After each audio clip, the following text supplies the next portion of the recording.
xuân này có giao làm không? Có giao học buổi chiều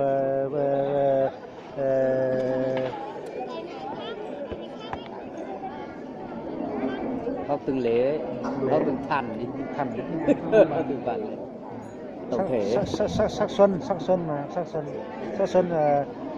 phụ cái đáng học đây. Đang mới ở đó ở đây.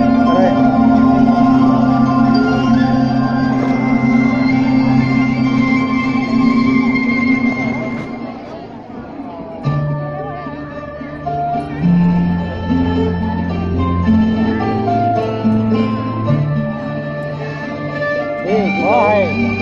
Tuyệt vời. Ôi giải hiếu bài có rể con có hồ say có thì có là tiết thú.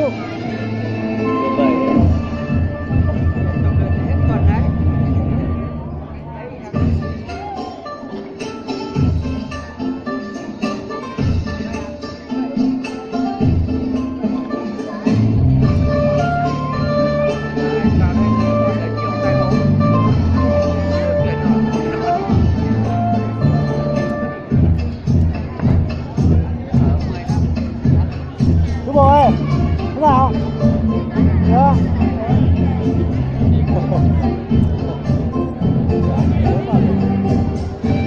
Tập trung nhất chỗ nào nào? Tập trung nhất chỗ nào nào?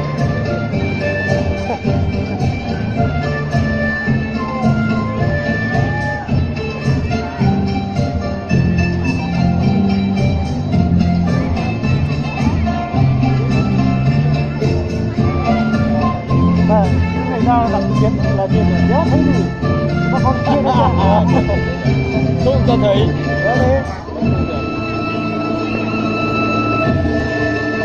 rồi cho đi để ngồi với thằng Quang tâm sự nó tí. Hết chuyên dòng mời bác ngồi đây để em ngồi đâu thì ngồi. Đúng rồi nhưng mà cái này nó nhìn cái nào nó cũng hơi khó. Chú tập trung như bây giờ nhá. Bây giờ chú nói bí thư này nhá. Rồi bây giờ chú đưa sếp của cháu vào đây được chưa? Xong rồi nhé. Xong rồi nhảy lửa xong nhá. Nhảy lửa xong này chú về mai cho họp ủy ban. Nhưng mà cháu mình cũng ngồi 100 lắm. Nó vô tư với nó chỉ sợ là chỉ với anh chỉ buồn thôi. Không, con này nó vô tư lắm. Đi trên xe là nó nói vô tư hết. Mà không nói đâu, đâu chỉ sợ là nó không nói đâu. Đấy, nhá. Đấy. Rồi, có chỗ nào không nhờ. Mày thấy không? Thấy chú bộ đi xa nào người ta khuya. Đó, tuyệt vời. Đi xa nào? Các sáng đều đến nước uống. Mà chú về là nó sợ chỉ với anh buồn lắm. Không. Nó con này. Nay thì là vào nhà nó uống rượu rồi. Nhưng mà cuối cùng là không nhớ được là nó nói.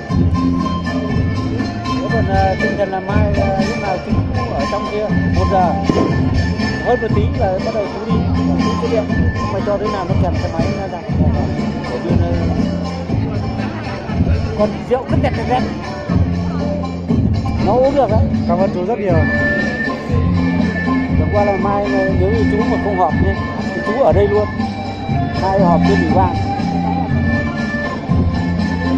tháng 3 không có thằng Minh nó lại chửi chú chết.